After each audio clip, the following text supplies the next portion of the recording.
Ya, jadi saudara, hari ini kita akan belajar materi tentang pasar valuta asing atau disingkat pasar falas ya. Nah, seperti apakah mekanisme dalam pasar falas ini? Pertama kita lihat dulu pengertian dari pasar falas itu. Nah, apa itu pasar atau valuta asing ya, atau disebut dengan falas? Falas atau valuta asing ini adalah merupakan alat transaksi yang bisa diterima oleh setiap negara. Ya, jadi kalau misalnya kita bertransaksi di toko, maka alat tukarnya atau alat transaksi yang kita pakai adalah uang. Nah, uang yang kita maksud di sini atau falas yang kita maksud di sini adalah uang yang tidak hanya di negaranya berlaku, tetapi berlaku di negara lain. Misalnya US dollar. Ya, selain berlaku di negaranya, di Amerika juga berlaku di negara lain. Nah, berarti bahwa US dollar termasuk jenis falas atau valuta asing.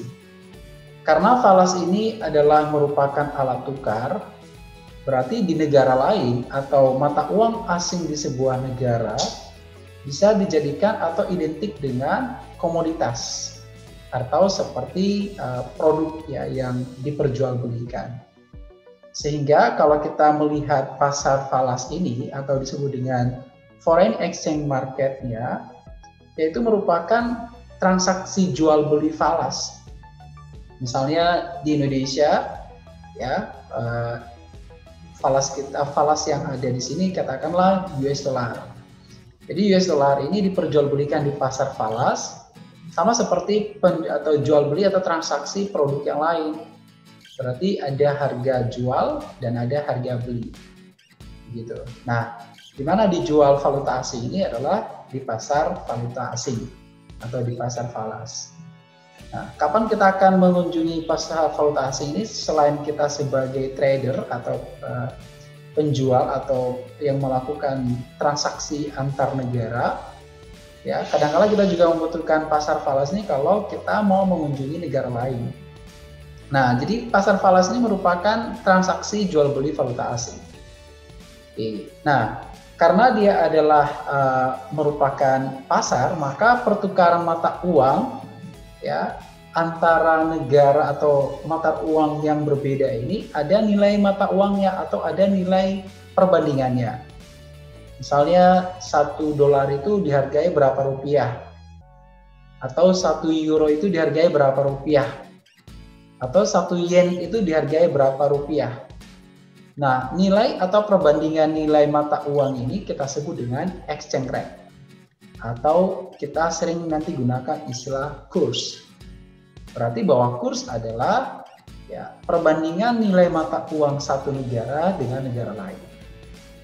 Ya, jadi kalau kita adalah penduduk Indonesia bermata uang rupiah, ketika kita mau membeli mata uang asing, misalnya tadi US dollar, euro, pound sterling, atau mata uang lainnya, maka mata uang asing itu kita akan hargai dengan nilai tertentu.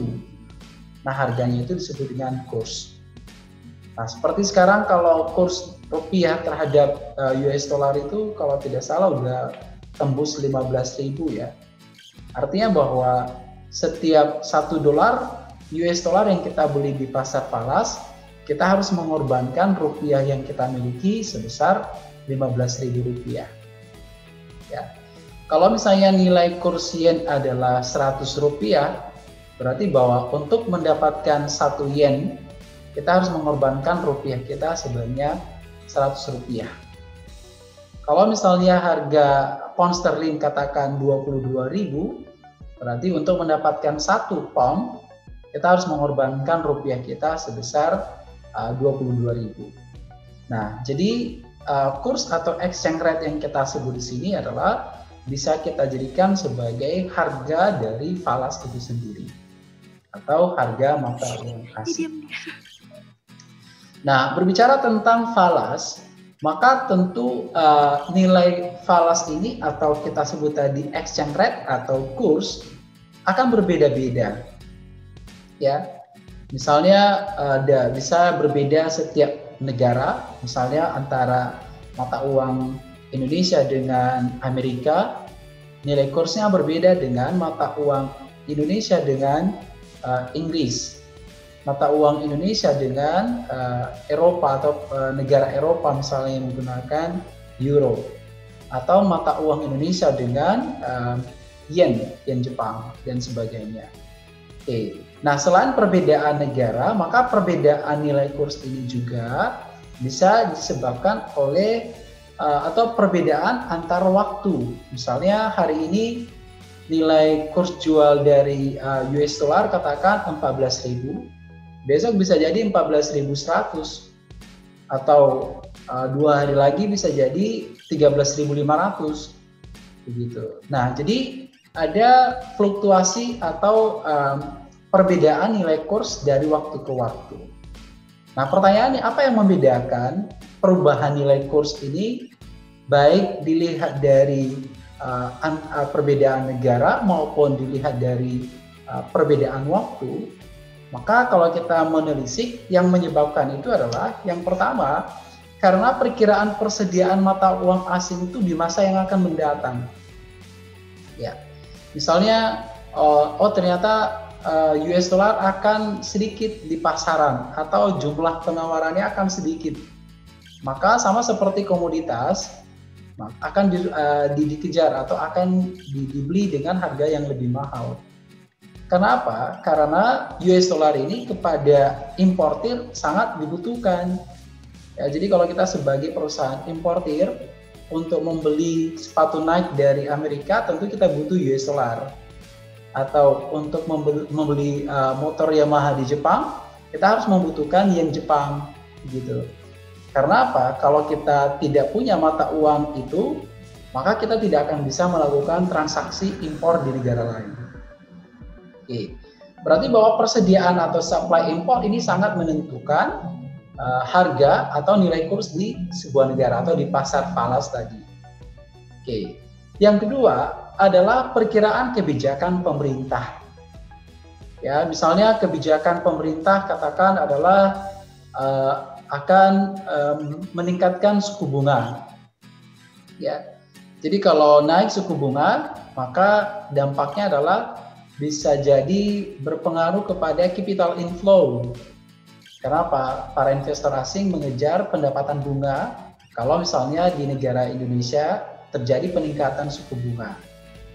Ya, jadi kalau misalnya ada capital inflow, berarti falas ini akan semakin banyak di pasaran.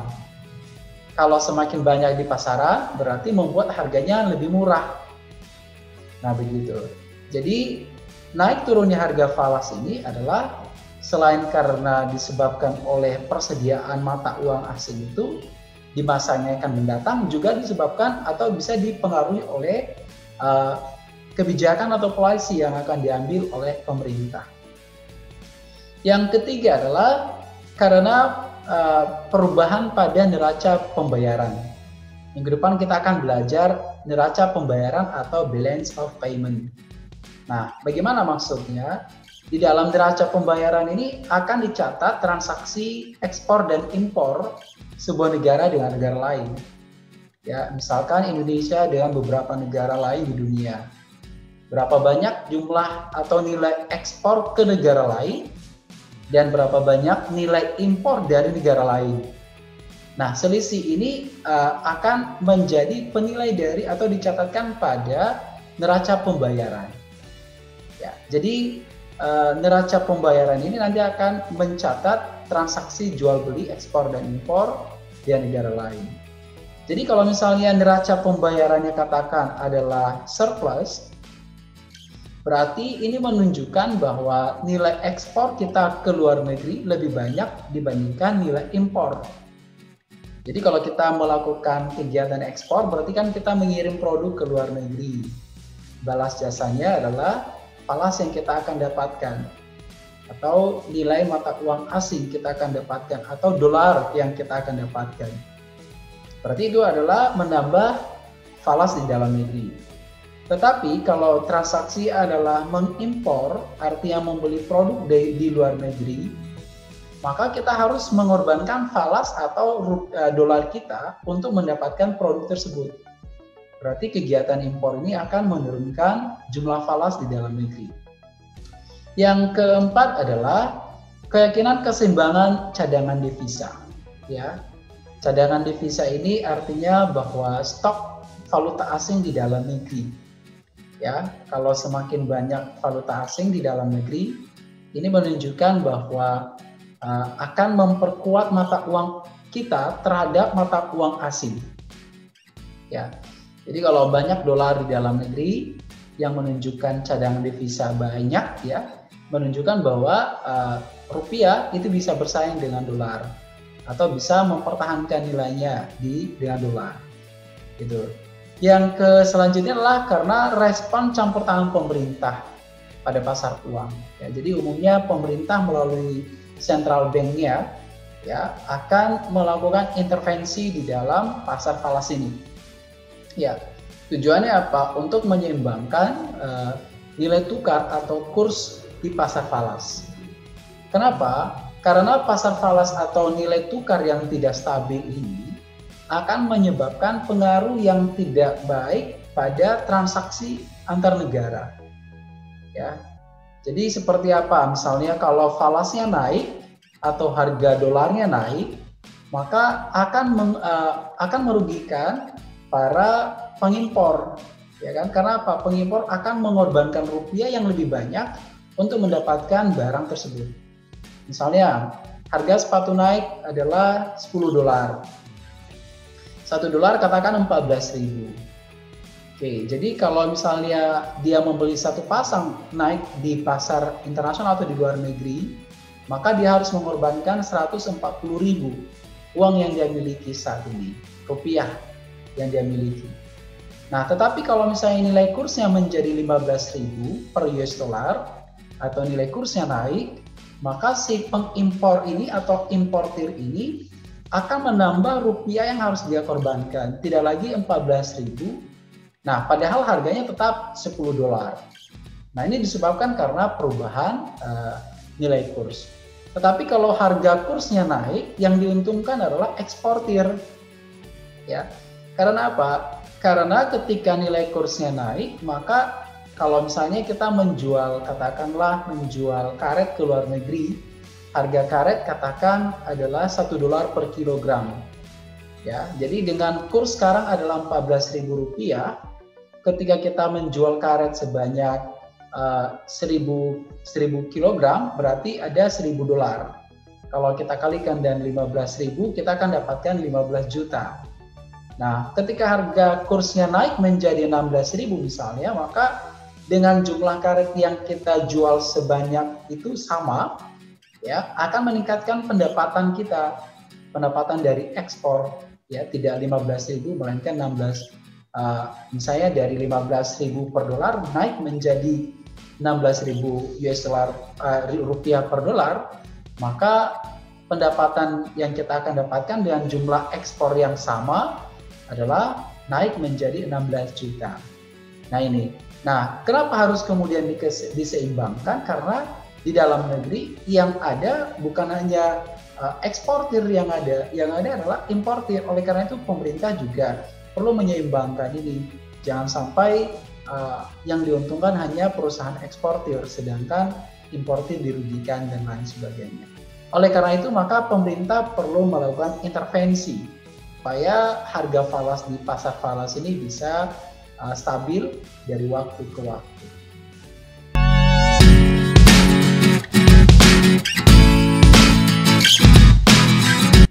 Oke, nah jadi karena kita sudah paham konsep dari pasar falas atau konsep falas dan pasar valuta asing.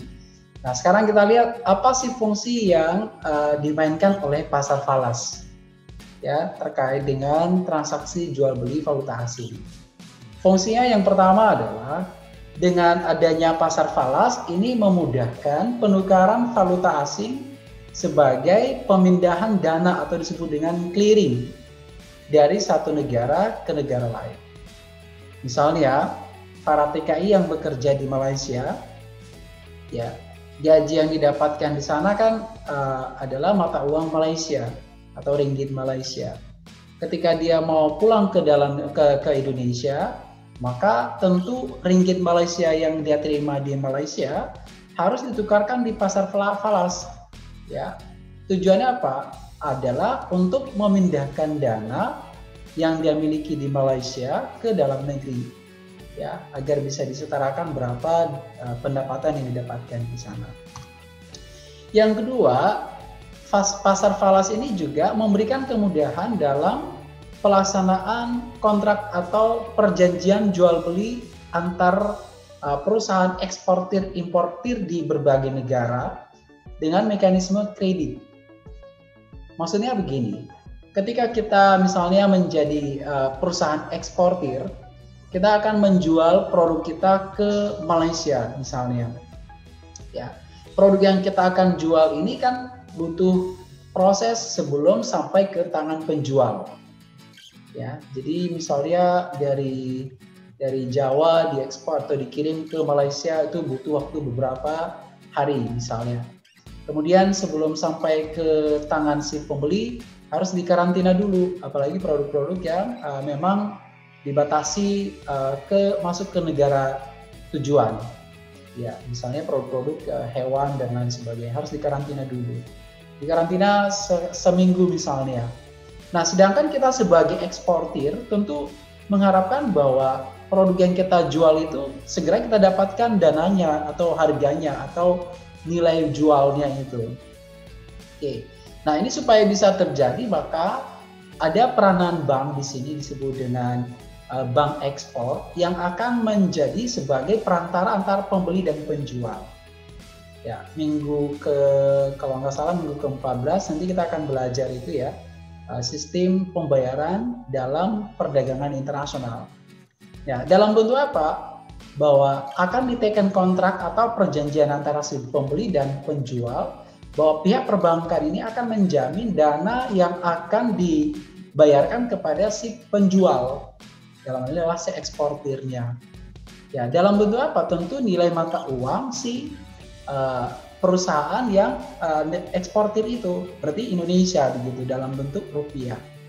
Nah, sedangkan si pembeli mata uangnya adalah katakan ringgit Malaysia. Ya.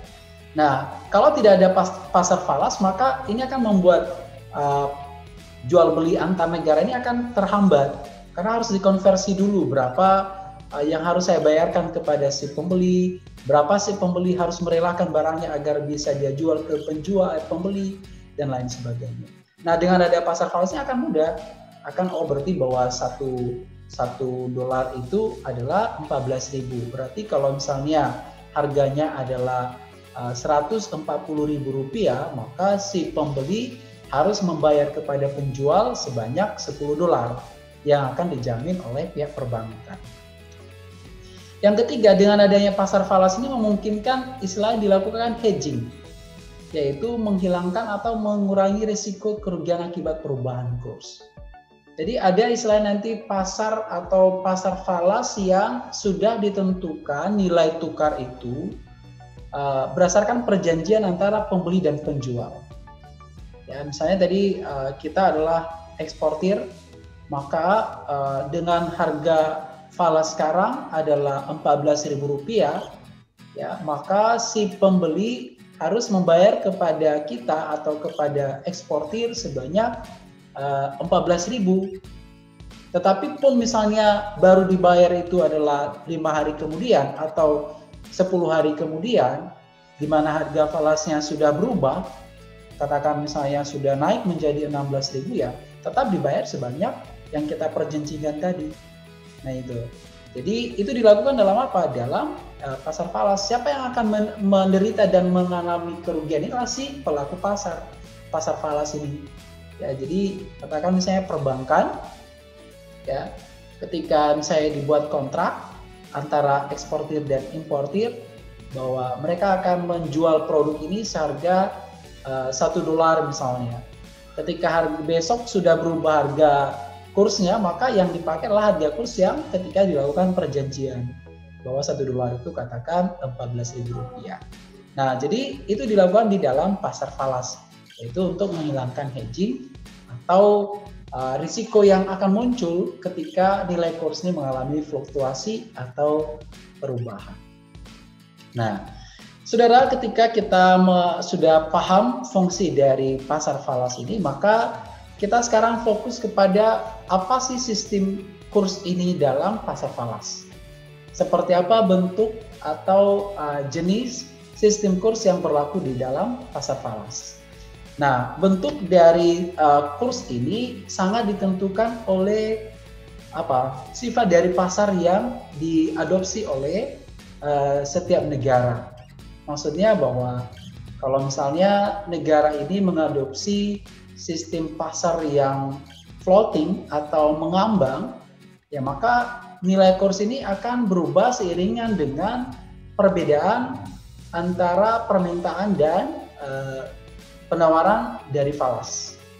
Nah, kenapa? Ada kalanya nanti sebuah negara mengadopsi sistem falas yang tetap, ya, atau ada juga negara yang menggunakan sistem falas ini menggunakan standar emas. Nah, nanti kita lihat seperti apa. Jadi secara umum ada 3 sistem pasar yang berlaku di dunia. Yang pertama adalah sistem pasar yang mengambang atau disebut dengan floating system market. Jadi nilai kurs ini ditentukan oleh kekuatan permintaan dan penawaran falas. Seperti hukum demand dan supply lah, kira-kira begitu. Ya, ketika harganya naik, maka permintaan akan turun. Ketika harganya turun, maka permintaan akan naik. Itu di sisi demand. Di sisi supply, ketika harganya naik, maka supply akan naik. Ketika harganya turun, maka supply akan turun. Ini di sisi supply. Nah, ini yang kalau dia mengadopsi sistem penentuan harga mata uang asing atau kita sebut dengan kurs falas, seperti itu, maka sistem kursnya disebut dengan sistem kurs mengambang. Yang kedua adalah sistem kurs yang stabil. Ya, jadi yang stabil ini ada 2 bentuk. Ya, yang pertama adalah stabilitas nilai kurs. Ya, jadi melalui campur tangan pemerintah untuk menstabilkan nilai kurs. Ya, untuk mengamankan transaksi jual beli. Nanti kita lihat seperti apa peranan sistem kurs yang stabil ini. Yang selanjutnya adalah standar emas. Dan yang terakhir adalah sistem exchange control. Artinya bahwa pasar dikontrol sedemikian rupa oleh peranan pemerintah. Oke. Nah, dengan pemahaman ini nanti kita akan menentukan Indonesia kira-kira menggunakan sistem kurs yang mana. Apakah sistem kurs yang mengambang, yang stabil, atau exchange control. Ya, exchange control ini juga disebut dengan pengawasan devisa. Nah, kita coba lihat dulu definisi satu persatu. Pertama, sistem kurs yang mengambang itu seperti apa? Nah, sistem kurs yang mengambang ini kalau kita lihat ya, dia berada pada sistem pasar bebas. Yaitu bahwa nilai dari mata uang asing itu atau nilai kurs falas ini tidak ditentukan oleh seorang pihak, tetapi oleh kekuatan demand dan supply. Kekuatan demand dan supply ini menentukan harga keseimbangan falas. Nah, ini akan berlaku di sistem kurs yang mengambang.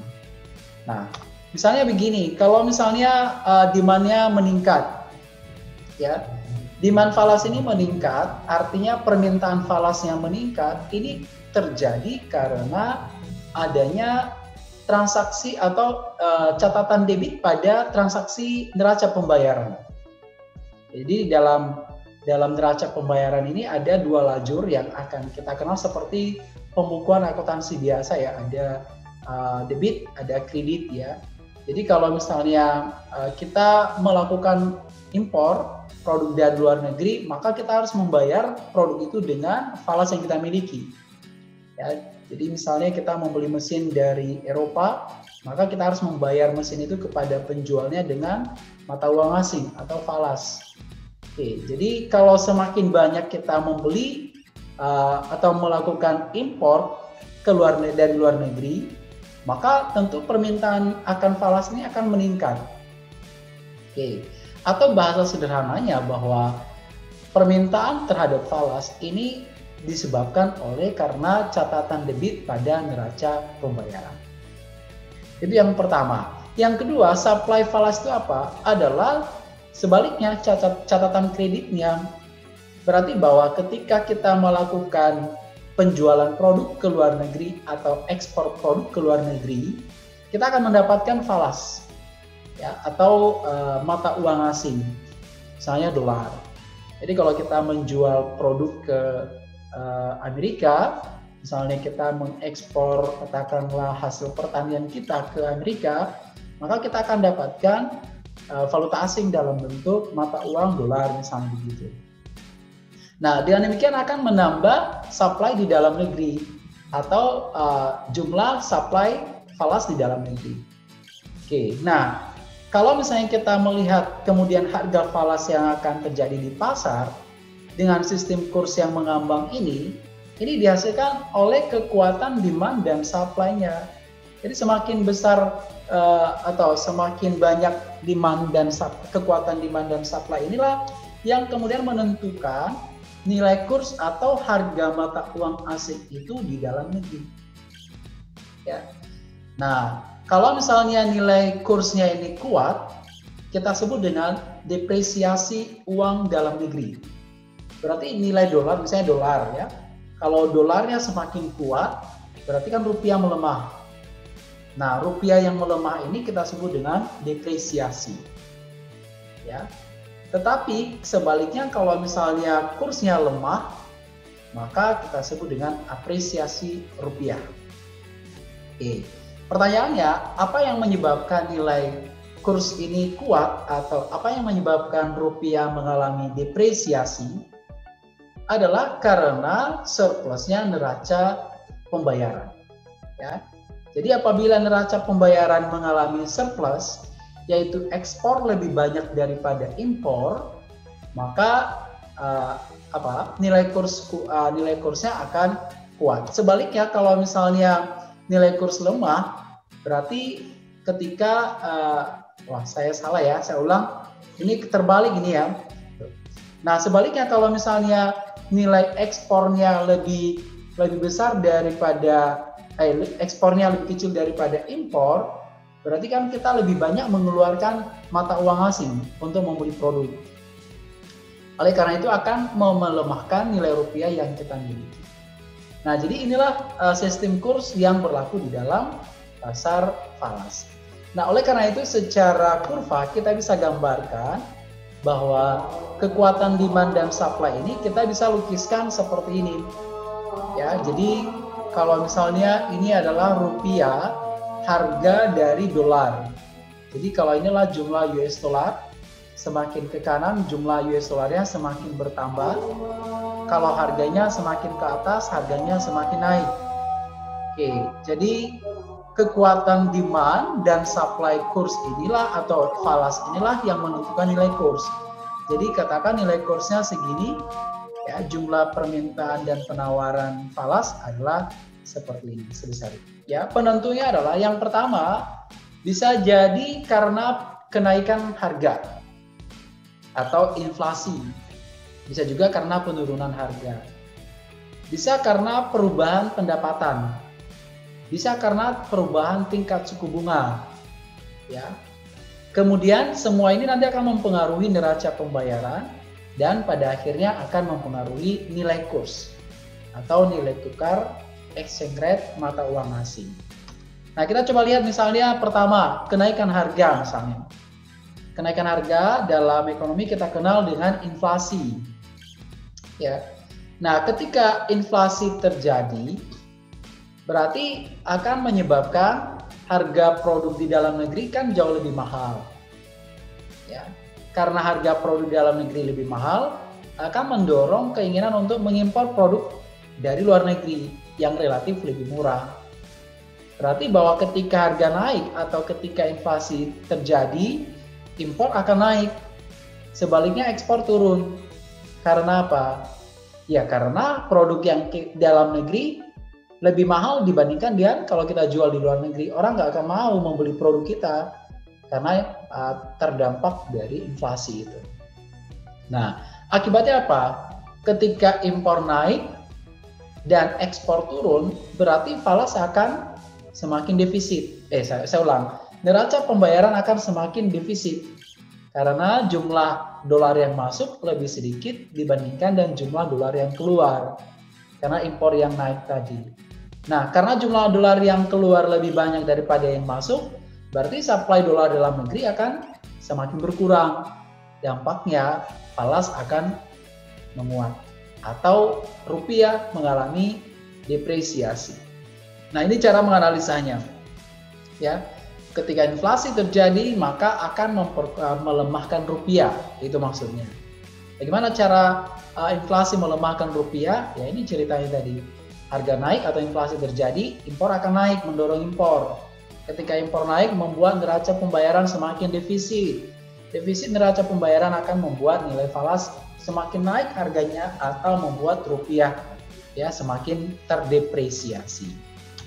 Yang kedua, kalau pendapatan naik. Kalau pendapatan dalam negeri naik, ini menunjukkan daya beli masyarakat semakin meningkat. Nah, orang atau masyarakat yang memiliki daya beli semakin meningkat, biasanya kan behavior of life-nya akan berubah. Biasanya mengkonsumsi produksi dalam negeri, berubah menjadi mengkonsumsi produk dari luar negeri. Berarti apa? Menyebabkan kenaikan impor.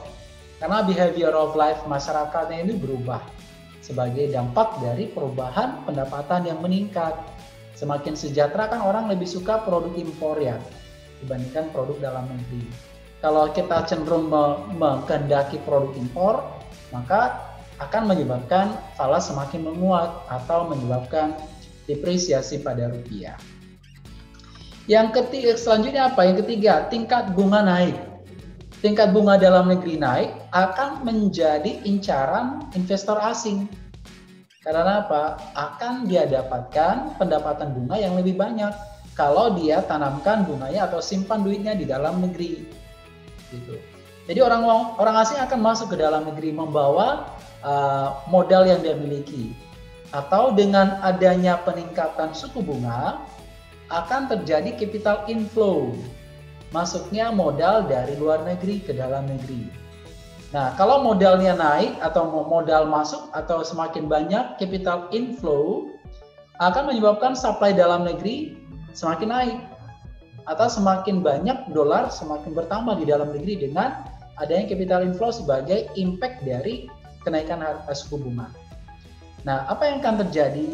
Tentu kalau misalnya supply-nya meningkat akan menyebabkan harga semakin menurun. Begitu. Berarti rupiah akan mengalami apresiasi. Nah, jadi cara menganalisa dampak variabel ekonomi terhadap nilai kurs ini ya begini. Ya, kalau misalnya harga naik atau inflasi terjadi, apa yang akan terjadi pada kurs? Ya, kurs akan menguat.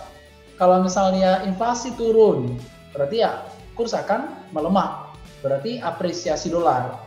Ya, jadi Anda bisa membayangkan bagaimana faktor-faktor ekonomi mempengaruhi nilai kurs rupiah terhadap dolar yang selama ini ya akhir-akhir ini semakin tergerus atau rupiah selalu atau terus mengalami depresiasi.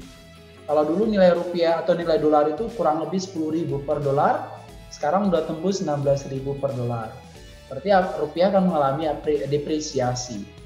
Nah, kenapa? Ya karena ini tadi salah satu penyebabnya adalah variabel-variabel ekonomi ini. Ya, karena kenaikan pendapatan, karena kenaikan inflasi dan lain sebagainya. Ya itu. Oke, begini cara menganalisa melihat pengaruh atau perubahan itu. Nah, yang lainnya seperti apa? Ya, tadi kita sudah melihat pengaruh harga, pengaruh pendapatan, pengaruh suku bunga. Selain variabel ekonomi ini ada lagi misalnya variabel kebijakan fiskal. Ya, misalnya seperti apa? Pemerintah menaikkan belanja.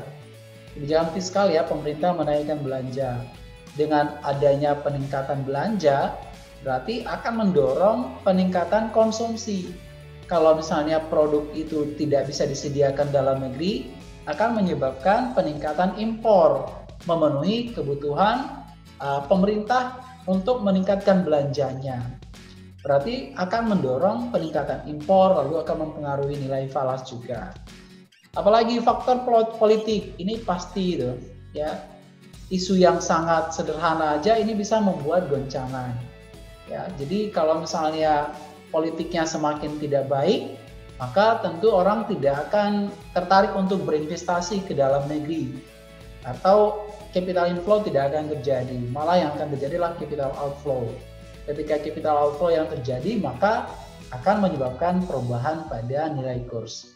Lalu apa? Psikologi juga itu bisa menentukan, ya. Jadi orang semakin percaya dengan sebuah negara, ya, karena pengalaman masa sebelumnya, maka ini akan menjembatani investasi asing akan masuk ke dalam negeri. Sebaliknya, semakin tidak percaya investor asing ke sebuah negara akan membuat itikat mereka untuk berinvestasi di negara tersebut akan semakin berkurang. Nah, jadi faktor lain juga sebenarnya mempengaruhi, ya. Hanya dalam pembahasan kita pada hari ini, inilah faktor-faktor yang kita jadikan sebagai penentu perubahan atau fluktuasinya nilai kurs di pasar valuta asing. Kita bagi dua, ada faktor ekonomi dan faktor non-ekonomi. Nah, jadi ini yang disebut dengan penentu nilai kurs.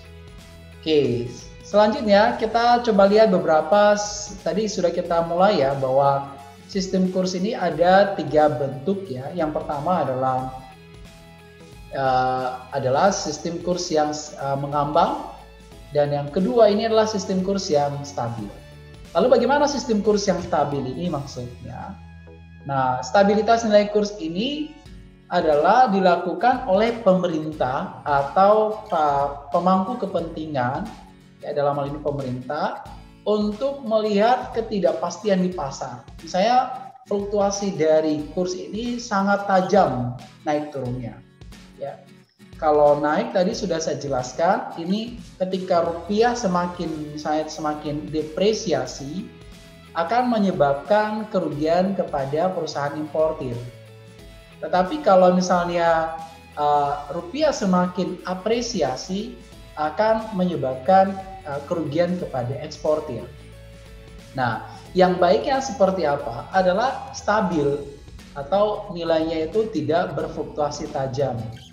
Nah, apabila yang terjadi adalah fluktuasi yang terlalu tinggi atau terlalu tajam dari waktu ke waktu, tentu akan mengganggu stabilitas kegiatan ekonomi di dalam negeri. Oleh karena itu, maka pemerintah boleh mengambil tindakan atau kebijakan untuk menstabilkan nilai kurs, untuk mengamankan pihak eksportir dan importir. Oke, jadi ini yang akan dilakukan oleh pemerintah.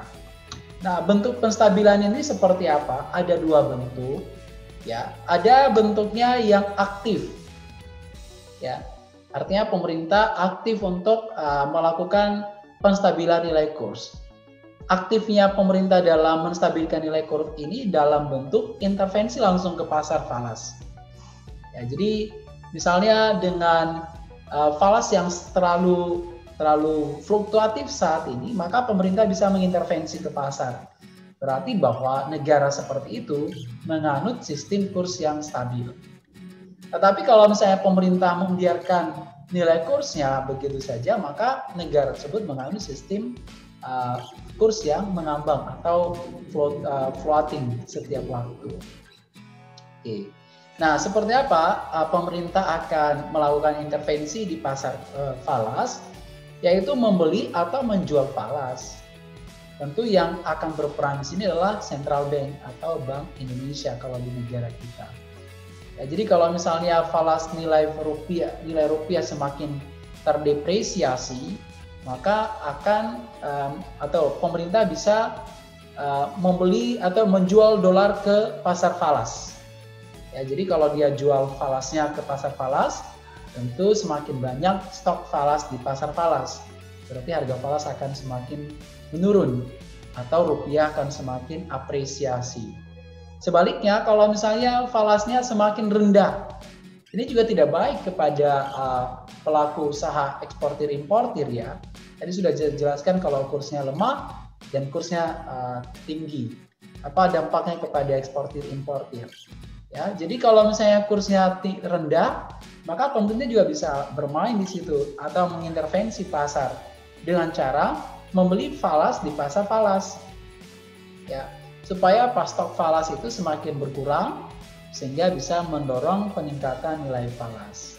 Nah, inilah kebijakan aktif yang disebut dalam atau yang diambil oleh pemerintah untuk menstabilkan nilai kurs di pasar falas. Nah, yang kedua adalah dalam bentuk stabilitas pasif, ya, yaitu misalnya pemerintah atau negara menggunakan standar emas. Ini juga adalah merupakan sistem kurs yang stabil, yaitu menggunakan standar emas.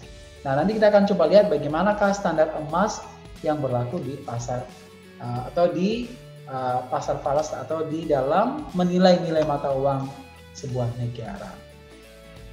Oke, dalam stabilitas nilai kurs ini, ya, misalnya kalau nilai kursnya turun seperti yang saya katakan tadi, ya, kalau harga kursnya turun berarti apresiasi rupiah. Ini kita melihat negara kita dengan negara lain. Kita coba fokus misalnya dolar dengan rupiah. Kurs yang turun artinya harga dolar turun. Ya, misalnya 14.000 menjadi 10.000 kira-kira begitu. Apresiasi rupiah, depresiasi dolar. Maka yang terjadi akan berdampak kepada perusahaan eksportir, ya. Karena apa? Karena dengan dolar yang dia dapatkan saat ini sama, nilai di dalam negeri lebih murah karena apresiasi rupiah tadi atau harga kurs yang melemah. Oke, ini tidak baik kepada eksportir. Nah, oleh karena itu, untuk menstabilkan nilai kurs ini, pemerintah akan membeli falas di pasar falas supaya demand-nya naik dan nilai kursnya semakin naik lagi atau kembali naik sehingga dia kembali stabil. Ini yang dimainkan oleh pemerintah dalam menstabilkan nilai kurs. Bagaimana kalau misalnya nilai kursnya turun? Katakan 14.000 menjadi 18.000. Kalau 18.000 dari 14.000, yang akan menderita kerugian adalah perusahaan importir. Ya. Dengan nilai uang yang sama, saya ulang, dengan nilai harga barang yang sama di luar negeri, dia harus mengorbankan rupiah yang lebih banyak. Karena apa? Membeli produk itu menggunakan falas. Berarti kalau harga falasnya naik, harga produknya tetap, maka dia harus mengorbankan rupiah yang lebih banyak. Ya, berarti akan mengalami kerugian kepada perusahaan importir. Nah, oleh karena itu pemerintah bisa memainkan peranannya untuk menstabilkan nilai kurs ini dengan cara pemerintah menjual falas yang dia miliki, kemudian akan mendorong peningkatan supply falas di pasar, sehingga nilai falas bisa kembali stabil menjadi turun. Nah, inilah peranan yang dimainkan oleh pemerintah, atau secara kurva kita bisa lihat begini. Ya, misalnya kalau sebelumnya harga falas ini adalah sebesar ini ya, didapatkan di titik demand dan supply. Ya, lalu katakan pemerintah akan atau misalnya harganya naik, ya, harganya naik dari titik ini ke sini. Ya, maka untuk menurunkan dia ke D1, ya, dari D2 ke D1, maka pemerintah bisa menjual, saya ulang, agar bisa demand-nya berkurang dari D2 ke D1, maka pemerintah harus membeli falas di pasar falas. Jadi pemerintah menjadi pembeli, mengambil stok yang ada di dalam negeri atau di dalam pasar falas. Ya, saya ulang ya, maaf ya. Kalau misalnya naik, pertama tadi ya, kalau misalnya harganya segini, lalu misalnya berubah permintaan naik dari D1 ke D2. Ya. Maka bagaimana cara pemerintah untuk mendorong atau menurunkan D2 ini ke D1 supaya harganya stabil? Pemerintah memainkan peranannya untuk menstabilkan kurs ini adalah membeli atau menjual. Tentu pemerintah akan menjual, saya ulang, ya, menjual produk pasarnya, menjual supply-nya yang dia miliki, menjual falas yang dia miliki ke pasar falas supaya permintaannya semakin berkurang. Karena kalau permintaannya naik akan menaikkan harga falas. Kalau permintaannya berkurang karena pemerintah menjual falas yang dia miliki ke pasar falas, akan menstabilkan harga falas kembali. Nah, sedangkan kalau misalnya di sini di gambar ini ya, katakan harga mula-mula segini, kemudian katakan ada perubahan harga, supaya menyeimbangkan sini, maka pemerintah bisa memainkan peranan lagi. Nah, ini yang dimainkan tadi untuk menstabilkan harga, bisa menjual falas atau bisa membeli falas. Tujuannya adalah untuk menstabilkan harga falas di pasar valuta asing. Nah, kalau kita lihat tadi stabilitas harga itu dengan cara aktif, yaitu pemerintah mengintervensi pasar falas. Ada juga cara stabilisasi pasar falas atau nilai kurs ini dengan menggunakan standar emas. Artinya pemerintah menggunakan standar emas untuk mencapai nilai stabilitas nilai kurs sebuah negara. Maksud dari standar emas itu seperti apa? Yaitu adalah pemerintah menggunakan standar, artinya nilai mata uangnya dinilai dengan nilai harga emas tertentu. Misalnya kalau harga emasnya katakan 1 kilogram emas sebanyak 1 juta rupiah begitu. Ya. Berarti harga mata uang negara tersebut dinilai dengan banyaknya emas. Ya. Jadi nilai mata uangnya dijamin dengan nilai berat dari emas. Setiap orang bisa membuat atau melebur emas ya dengan menggunakan standar emas ini. Dan pemerintah sanggup membeli atau menjual emas dalam jumlah yang tidak terbatas. Oke, contohnya begini. Misalnya di negara A, ya, harga emas itu setara dengan 1 dolar. Harga emas 1 dolar ini setara dengan 0,5 gram emas. Ini di negara A. Di negara B, 1 pound sterling setara dengan 0,75 gram emas. Maka kalau kita cari perbandingan atau kurs antara negara A dan negara B, kita bisa membandingkan nilainya seperti ini. Ya, berarti 1 dolar dari negara A mampu membeli 0,5 gram emas. Di negara B, 1 pound sterling mampu membeli 0,75 gram emas. Nah, kalau kita kali silang, ya berarti ini ke atas, maka kita dapatkan nilai kurs dua negara ini, A dan B, bahwa 1 dolar setara dengan 0,66 pound sterling. Jadi begini cara menilai kurs mata uang kedua buah negara kalau misalnya mereka menggunakan standar emas dalam penentuan nilai mata uang. Nah, jadi inilah yang disebut dengan penentuan atau standar emas dalam menstabilkan nilai kurs mata uang sebuah negara. Oke, jadi sistem exchange control atau bahasa lainnya adalah pengawasan devisa ini ya dipakai oleh negara untuk mengamankan cadangan devisanya. Oke. Nah, ini. Jadi misalnya dalam mengamankan cadangan devisa sebuah negara, maka pemerintah boleh menganut sistem exchange control. Yaitu dengan cara pemerintah memonopoli seluruh transaksi pasar atau falas. Berarti ada intervensi pemerintah yang cukup kuat ya dalam pasar falas. Ya. Nah, apa tujuannya? Adalah untuk mencegah capital outflow. Ya, jadi kalau misalnya nilai kursnya semakin murah, berarti kan orang semakin suka berbelanja ke luar negeri kan.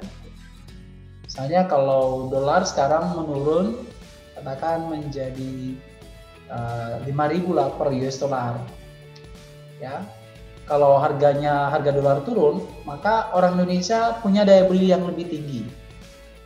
Ya, berarti kita cenderung mengkonsumsi produk luar negeri. Berarti impor semakin naik. Kalau impor naik ya akan membuat modal kita akan outflow atau keluar ke luar negeri. Nah, oleh karena itu perlu ada kontrol dari pemerintah. Nah, apabila supply falasnya lebih kecil dari demand, ya, maka pemerintah bisa mengatur alokasi falas ini sesuai dengan penggunaannya melalui lisensi impor. Artinya bahwa boleh mengimpor produk tertentu saja, supaya orang tidak banyak mengimpor produk dari luar negeri, ya, maka pemerintah boleh membuat kebijakan pembatasan impor produk hanya produk tertentu dengan cara membuat lisensi impor. Artinya membuat aturan yang boleh mengimpor adalah pihak yang punya lisensi saja. Yang lainnya nggak boleh.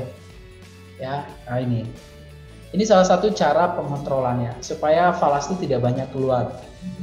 Nah, dalam sistem exchange control ini pemerintah dapat menetapkan kursnya dengan cara menetapkan satu jenis kurs atau disebut dengan single exchange rate, yaitu misalnya hanya $1 itu adalah 10.000, ya, maka ya tetap 10.000.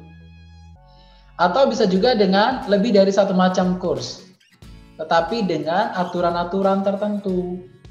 Misalnya, kalau kita mau mengimpor produk yang sangat dibutuhkan di dalam negeri, produk-produk yang esensial, misalnya produk kesehatan, apalagi ya, produk mesin-mesin yang memang dibutuhkan untuk produksi dalam negeri, maka pemerintah menetapkan kurs yang lebih rendah.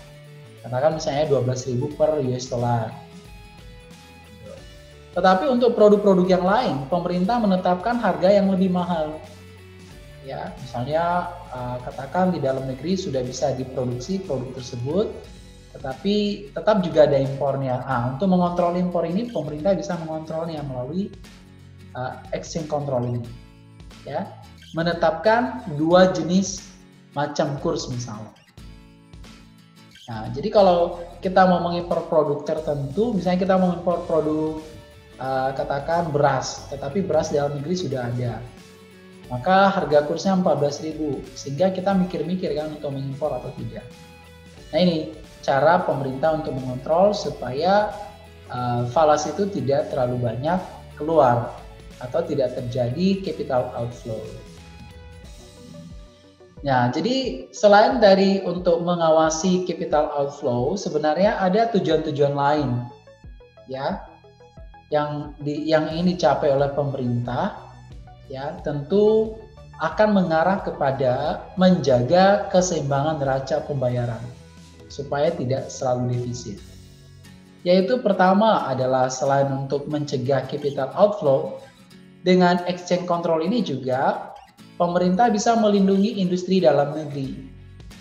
Ya, misalnya kita ada industri kerajinan dalam negeri, tetapi masyarakatnya cenderung mengimpor produk kerajinan dari luar negeri. Dalam negeri sudah ada industri tekstil, tapi masyarakatnya lebih suka mengimpor produk tekstil. Nah, supaya tidak ada kecenderungan mengimpor produk tekstil tersebut, pemerintah bisa menggunakan exchange control ini tadi. Ya, kalau dia menggunakan penentuan nilai kurs pada produk tekstil, ya bisa aja bahwa ketika kita mengimpor produk tekstil dari India, maka harga satu mata uang India ini harus setara dengan sekian rupiah mata uang dalam negeri. Ya. Nah, tujuannya supaya ya industri di dalam negeri ini terlindungi dan bisa bersaing dengan industri luar negeri. Tujuan lainnya apa? Sebagai salah satu sumber pendapatan. Kalau pemerintah misalnya menetapkan nilai kurs tertentu, maka ya apalagi kalau misalnya pemerintah menjadi monopoli di pasar falas, selisih antara kurs jual dan kurs beli tadi menjadi sumber penerimaan bagi pemerintah. Dan yang terakhir adalah untuk T-in-import arrangement. Ya, artinya apa? Yaitu penggunaan devisa boleh menggunakan mata uang asing untuk mengimpor produk dari luar negeri, tetapi produk-produk tersebut haruslah produk komplemen atau pelengkap dari produk yang ada di dalam negeri. Ya, jangan membeli produk yang substitusi. Ya, misalnya di dalam negeri sudah ada kopi, tapi kopi juga diimpor. Dalam negeri sudah ada beras, beras juga diimpor. Dalam negeri sudah ada gula, gula juga diimpor. Nah, kalau itu yang terjadi namanya substitusi impor. Ya, yang diharapkan adalah komplement. Artinya misalnya kita dalam negeri belum bisa menghasilkan komputer, maka kita mengimpor produk komputer untuk melengkapi proses produksi dalam negeri. Dalam negeri belum bisa menghasilkan motor, maka bisa mengimpor perangkat tertentu yang bisa dirakit dalam negeri. Nah ini. Nah jadi melalui in-import arrangement ini ya, pemerintah bisa mengontrol produk-produk tertentu yang boleh diimpor. Hanya produk yang menjadi komplement produk yang ada dalam negeri. Kalau dia menjadi substitusi produk yang ada dalam negeri, ini dilarang oleh pemerintah. Nah, apabila ini dilakukan oleh pemerintah, maka sistemnya disebut dengan sistem exchange control atau sistem kurs pengawasan devisa. Oke. Nah, jadi kalau kita sudah paham devisa sampai pada 3 sistem yang ada, yaitu sistem mengambang, kemudian sistem stabil, dan sistem exchange control ini, maka ada bentuk nilai kurs yang lain yang kita gunakan dengan memperbandingkan harga di berbagai negara. Namanya adalah purchasing power parity. Ya. Nah, nilai purchasing power parity ini nanti sering dipakai dalam melihat perbandingan GDP setiap negara. Jadi kalau Anda mengunjungi nanti World Bank data atau IMF data, mereka akan mempublish nilai GDP setiap negara di dunia. Nah, jadi nilai GDP yang dipublish ini selain dengan mengkonversi dengan nilai kurs yang berlaku, misalnya dengan dolar, berarti kalau di dalam negeri kan GDP kita katakan sekian triliun, akan dikonversi dengan nilai mata uang dolar sekian dolar. Ya, ada juga sistemnya menggunakan purchasing power parity, yaitu kursnya bukan kurs mata uang seperti yang kita ceritakan barusan, tetapi menggunakan nilai purchasing power parity, perbandingan daya beli di setiap negara. Itu maksudnya. Nah, sebelum kita lihat bagaimana mekanisme purchasing atau kurs purchasing power parity ini, kita lihat dulu sejarah penemunya. Ini adalah Gustav Kassel. Ya. Nah, bagaimana dasar teorinya? Teori Gustav Kassel ini mengatakan bahwa perbandingan nilai satu mata uang dengan mata uang negara lain sebenarnya ini ditentukan oleh daya beli masyarakatnya atau purchasing dari setiap negara. Ya, daya beli terhadap sebuah produk ya di masing-masing negara. Ya, jadi daya beli itu ditentukan oleh apa? Tentu harga. Semakin naik harga, daya beli menurun. Semakin turun harga, daya beli meningkat. Nah itu. Oke.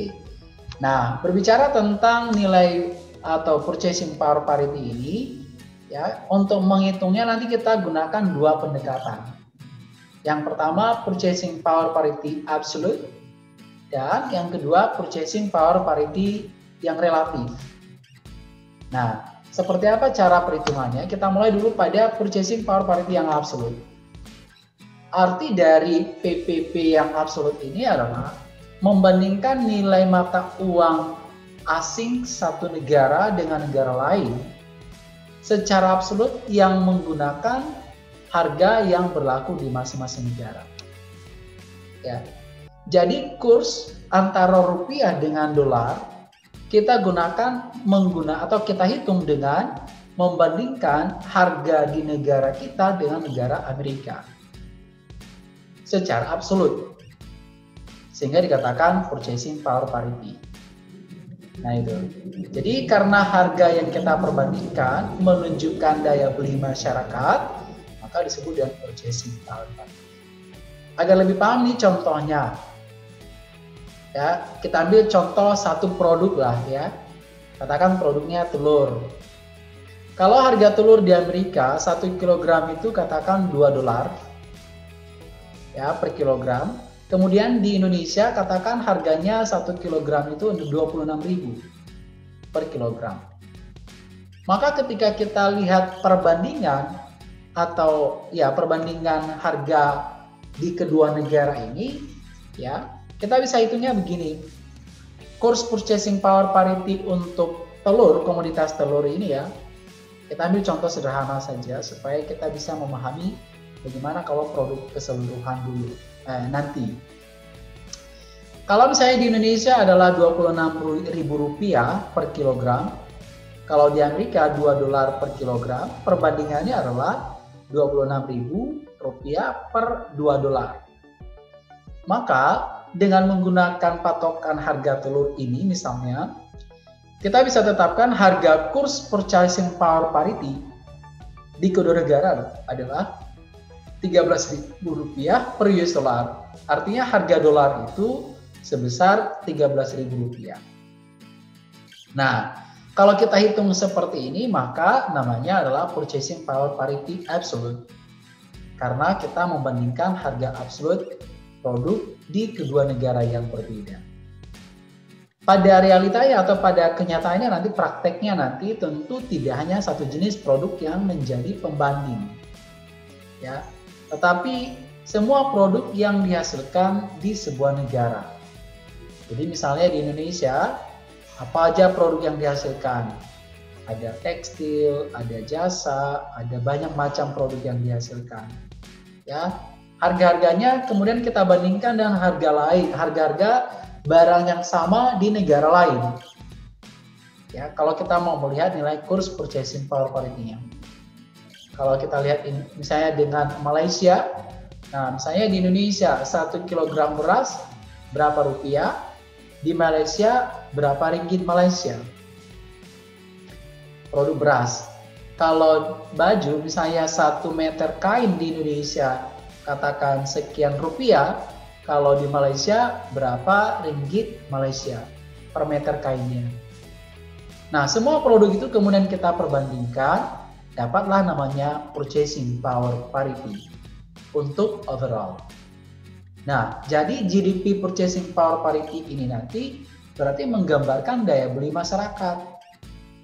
Begitu. Kadang-kadang ya, membandingkan GDP satu negara dan negara lain dengan nilai kurs yang mengambang ya atau nilai kurs yang berlaku, ini akan menyebabkan perbedaan yang cukup mencolok ya, karena bisa jadi realitanya jauh dari itu. Tetapi dengan nilai purchasing power parity ini mendekati nilai yang real, karena kita gunakan kursnya bukan nilai kurs mengambang, tetapi kita gunakan kurs perbandingan harga di setiap negara. Begitu. Itu yang pertama, menggunakan purchasing power parity absolute. Yang kedua tadi adalah purchasing power parity relatif. Bagaimana cara pemahamannya? Nah, kita anggap misalnya terjadi inflasi di kedua negara. Tadi kita ambil contoh dua negara ya, Indonesia dan Amerika. Katakan di Indonesia terjadi inflasi, di Amerika juga terjadi inflasi. Maka tentu harga di setiap negara perbedaannya atau peningkatan harganya berbeda bergantung kepada persentase inflasi yang terjadi di kedua negara. Nah, oleh karena itu maka kurs purchasing power parity kedua negara tentu akan berubah. Ini contohnya. Misalnya di Amerika inflasinya sebesar 7%. Di Indonesia inflasinya 10%. Dengan menggunakan produk yang sama, maka kita bisa menghitung nilai kurs purchasing power parity ya yang baru setelah kita menggunakan atau mempertimbangkan kenaikan harga adalah 26.000 harga telur tadi ya di Indonesia per kilogram, bandingkan dengan harga di Amerika $2 per kilogram, kalikan dengan inflasi di masing-masing negara. Ya, di Indonesia inflasinya 10%, di Amerika 7%. Sehingga setelah kita perbandingkan nilai inflasi ini, maka ketemulah nilai kurs purchasing power parity-nya adalah 18.571 per US dollar.